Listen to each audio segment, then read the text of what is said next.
Chapter 5. The Mustang Chase. But don't let that old fox skin us, Dwení Yómí warned. Them hides is the earth's own blood. With his trusty stallion spirit and a posse of warriors, he crossed them ochre deserts to Esteban's settlement. That trader, sharp-eyed as a hawk and twice as slick, fingered the hides and blanket. "Pretty enough," he says, shrugging like they was old rags. The warriors bristled, hands itching for knives. Then that little gal stepped up, holding out her yucca bracelet. "The earth give us life," she says, voice steady as a rock. "Take this, and guard our home." Esteban, struck plumb dumb by her pluck, softened up. He swapped 3 rifles and enough powder and shot for 50 warriors. A fair deal, even for a feller with a heart hard as flint. Back at camp with the guns, Dwení Yómí didn't rest his boots. Guided by visions and a nose for trouble, he led 50 riders out to the wild plains. For 2 days they tracked mustangs, using rope snares and old songs to soothe them skittish critters. In a dry canyon he felt the earth quiver, then move. 20 strong horses was caught, not a drop of blood spilled, their spirits honored like kin. As the sun sank behind the Rio Grande, the camp lit up with whoops and laughter. Them last 50 hides turned into toppies, sturdy as faith. The rifles and mustangs was a promise of strength. That little gal, grinning ear to ear, touched her bracelet. "You heard the earth," she whispers. Dwení Yómí smiled, knowing his folks could stand tall, but the earth kept whispering, low and uneasy. "Shadows is comin'." 100 miles off, in a dusty Mexican village, Don Esteban sat under a flickering lantern, counting his silver like a miser hugging his last dime. On his table lay that ceremonial blanket, its suns and moons glowing like they knowed something he didn't. In struts a stranger, boots caked with desert dust, eyes sharp as obsidian. "They call me Joaquín El Cuervo," he says, staring at the blanket like it was a map to gold. "Where'd you get such a prize?" Esteban waved him off. "Just a trade, nothing fancy." But Joaquín, slick as a snake oil peddler, poured tequila till Esteban's tongue got loose. "Some mescalero Apache," the trader slurred, "led by a queer gringo feller, talked like a white man, bargained like a devil, eyes wild, but dressed half like a city gent." Joaquín's grin faded faster'n a candle in a gale. This weren't no ordinary man, and Joaquín weren't no trader. He was a bounty hunter, paid by settlers to harry Apache bands and collect scalps for corn. A gringo among 'em? Maybe a deserter, a turncoat, or worse, a leader. Now, Dwení Yómí, born of a Navajo ma and a white pa, knowed both worlds.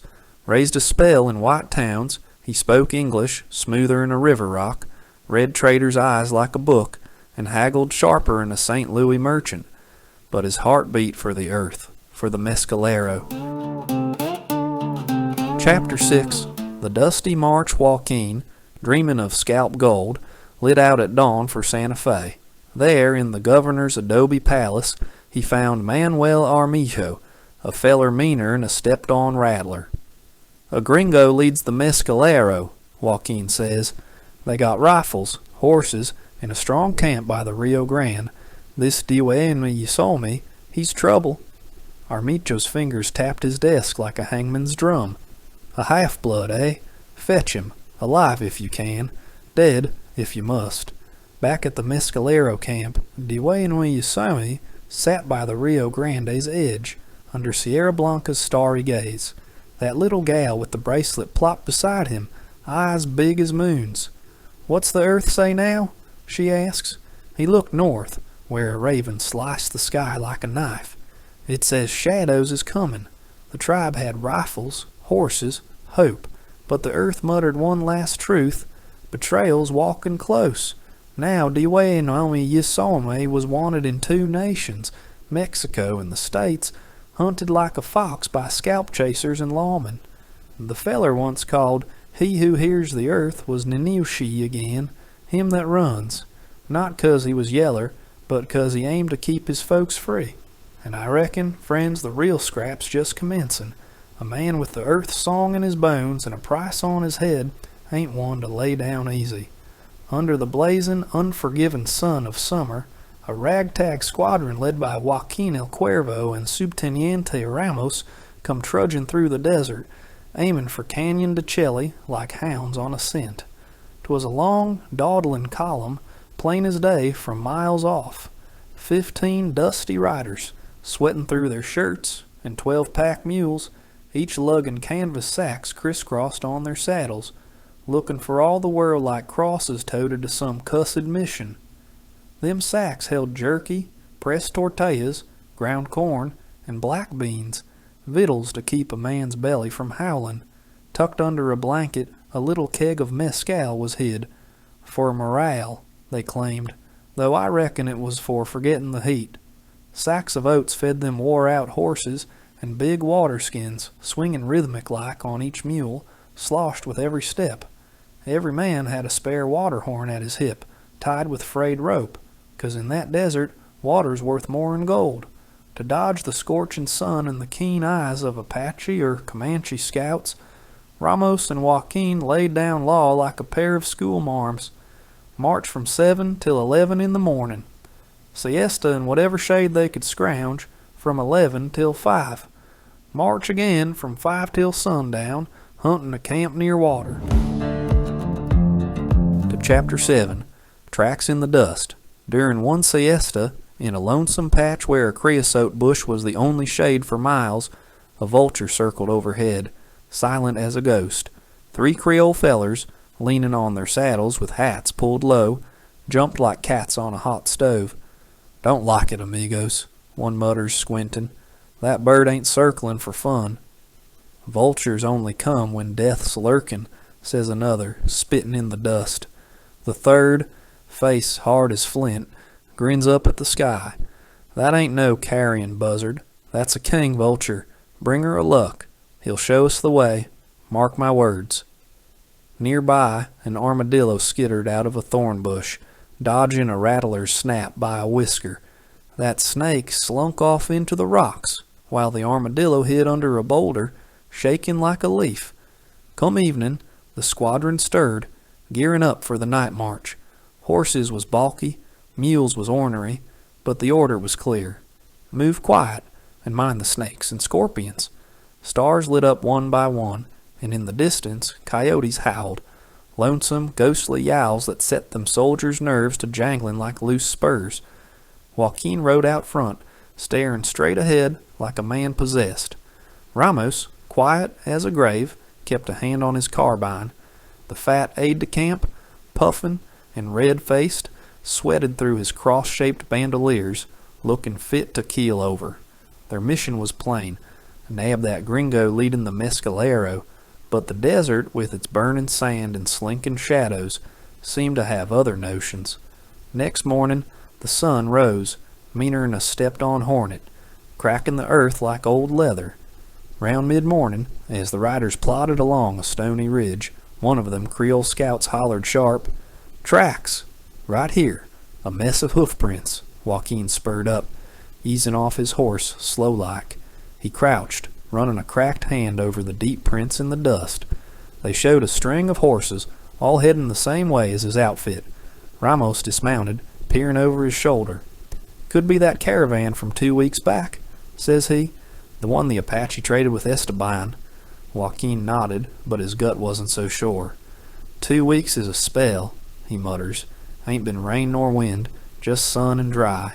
In this baked dirt, tracks linger like ghosts." In Chapter 8, the Earth's alarm insects buzz their tireless drone, hypnotizing and eerie. The squadron halted for noon grub and siesta, settling under stunted trees growing straight out of rock, beside a cliff with shade scarce as hen's teeth. They cooked a pot of beans and cornmeal, a puny fire sending blue smoke curling to the sky. That vulture, dogging 'em for days, soared above, but the smoke spooked it. It wheeled once, then vanished toward Cañon de Chelly. For a heartbeat, a queer hush fell. Then the desert sprang alive. Mice, scared by the vulture's shadow, scampered for burrows. Their rustle woke coyotes dozing under low bushes. The coyotes lit out, sniffing prey, and their ruckus sent that armadillo bolting from its rock, fast as greased lightning. The rattler tried again, striking and missing, then slithered off. The snakes stirred and flushed a flock of birds from nearby shrubs, their wings exploding in a flurry that split the air. Now, in the desert, when birds take flight all sudden-like, it means an outsider's trespassing. Wild mustangs grazing in a cliff's shadow caught the jitters and stampeded, their hooves thundering like a storm. Miles off, a man slept with his ear to the ground. Dwení Yómí, deep in a dream, heard that far-off hoofbeat, though it sounded like rain in his sleep. He jolted awake, stepping out his tepee with long, easy strides, like he feared breaking the dream. Out front stood that little gal with the yucca bracelet, staring at the horizon, eyes dark and wide. When she saw him, she spoke without blinking. I heard it too. Hooves. Dwení Yómí froze.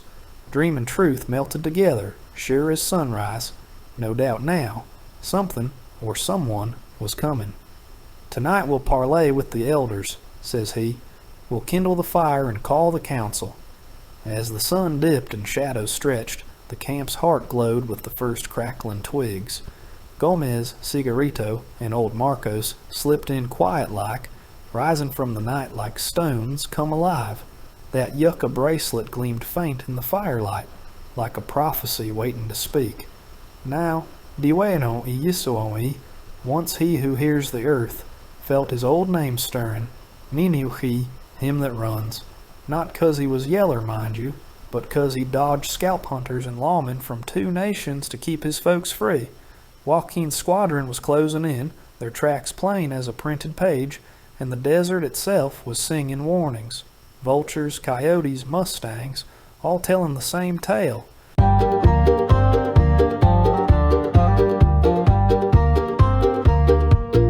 Whisper soft, the earth will guide, beneath the stars will still abide.